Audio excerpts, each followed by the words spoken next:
Ya, listo.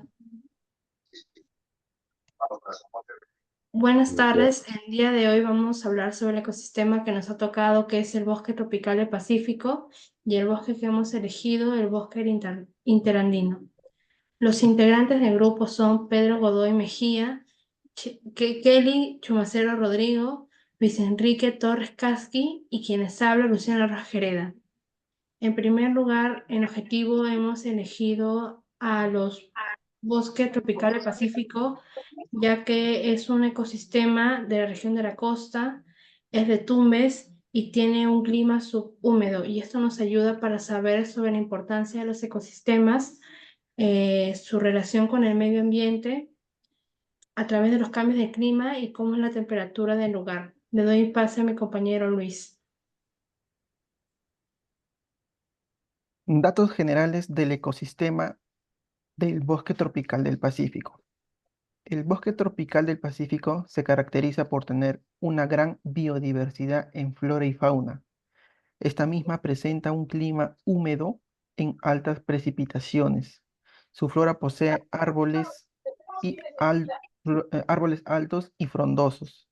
También presenta tierras con elevaciones de 0 a 1000 metros sobre el nivel del mar. El par, en parte, en el bosque se hizo una creación de una reserva ubicada en la región de Tumbes, con el propósito de preservar la vegetación. Aquí me toca.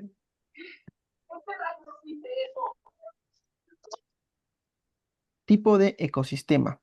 El bosque tropical del Pacífico posee un ecosistema de tipo húmedo, donde nos damos cuenta que alrededor del año, en ciertos meses, comienza a llover desde el mes de diciembre hasta el mes de abril, donde ocurre que comienza a aumentar la temperatura hasta ciertos grados elevados.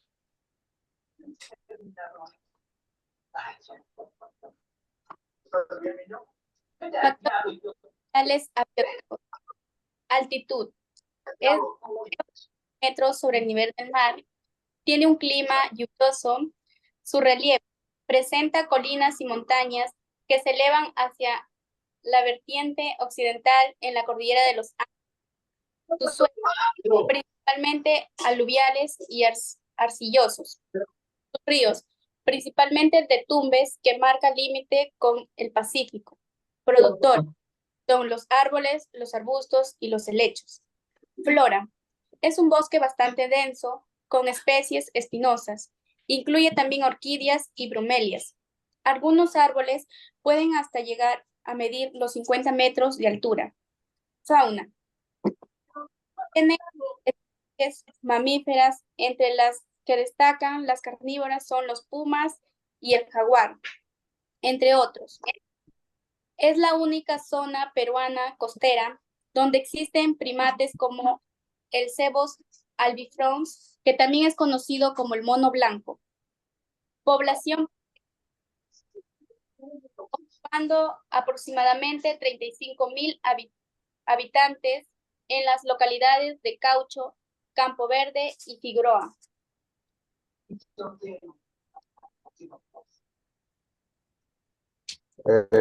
Como recursos naturales tenemos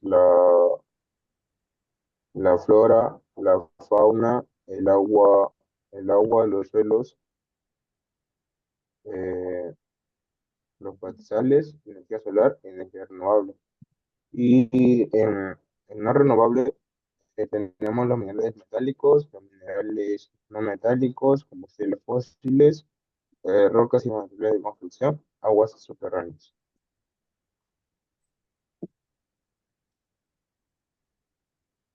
Eh, En actividades que se desarrollan en la zona de influencia del ecosistema, tenemos lo que es la pesca, la deforestación, el turismo y la industria. La pesca es la pesca de langostinos, calamares, cangrejos y conchas negras. Eh, en, en la deforestación, debido a a la gran abundancia de árboles de gran tamaño, se da la deforestación También está el turismo, que se trata de que nos va a visitar las quebradas y las cascadas. Y la industria petrolera, eh, extracción de petróleo y gas natural. Finalmente, en conclusiones y reflexiones, nos podemos dar cuenta que este ecosistema tiene una densidad de 80 y 90%.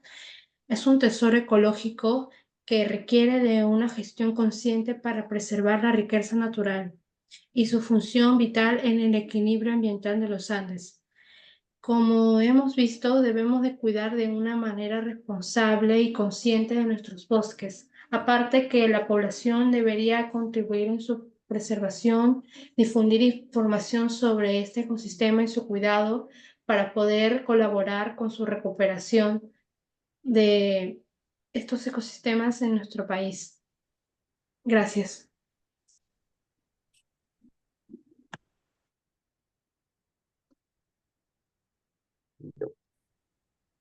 De-